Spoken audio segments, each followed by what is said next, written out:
They're here! They're here!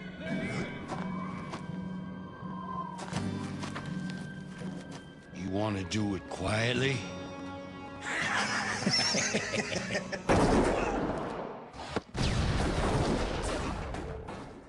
Set in the 1800s, Bound in Blood tells the tale of two brothers, Ray and Thomas McCall, who were thrown into battle fighting for the Confederacy in the American Civil War.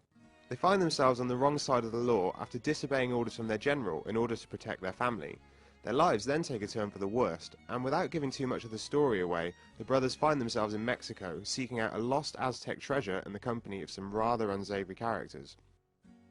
The story is told using Tarantino-esque narrative techniques, jumping around time from the brothers' current situation and back to the Civil War within the first few missions. You initially take on the role of Ray, the tougher of the two units, and you run through Civil War trenches to rescue Thomas from Union captivity. Ray comes loaded with dual 6-shooter pistols, but he's also able to pick up rifles from fallen soldiers as well as dynamite. While the weapons may be authentic to the time period, there's one skill that the brothers have that's pure Hollywood. It's called concentration mode. This allows you to slow down time and kill several enemies in one fell swoop.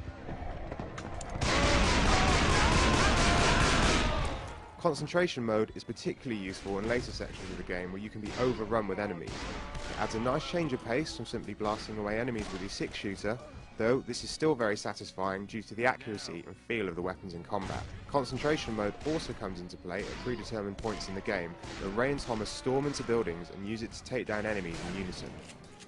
The game also has a unique automatic cover system. Going up to certain objects and walls puts you into cover mode, where you can lean out or over the object to blast at enemies using the right thumbstick. The system works well, and the game automatically senses when you're trying to use cover. When you do get hit though, it's not an instant death. Instead, the game uses a damage system, similar to Gears of War, where 1 or 2 hits are okay, but a sustained barrage of bullets will put you down. Health can also be restored by simply getting back into cover and allowing your character to heal. Later missions in the game also allow you to experience classic Western standoffs. They're very cinematic, with the camera hovering just above the right hip next to your gun. You then use the right thumbstick to edge your hand closer and closer to your gun, the aim being to keep it as near as possible without touching it. A bell sound signifies the time to draw your guns and take down your opponent.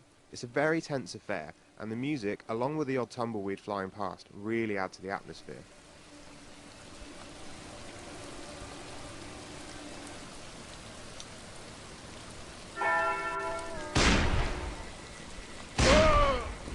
The game has a wide variety of missions to play through, and although they're linear in structure, they help the game to break apart from a simple run-and-gun action.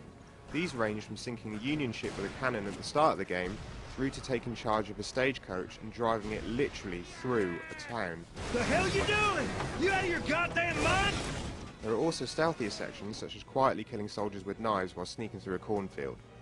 Bound in Blood also looks the part too, and while they're not on the cutting edge, the environments are detailed and the brothers are brought to life with roughed up outfits and unshaven faces. More importantly, the graphics manage to capture the style and feel of the Old West. The creaky look of the wooden buildings, rolling tumbleweeds and gritty locals all add to the atmosphere. If you had any problems, the music gets a little grating later on, with a heavy metal Mexican soundtrack feeling a little out of place compared to the great orchestral scores at the beginning.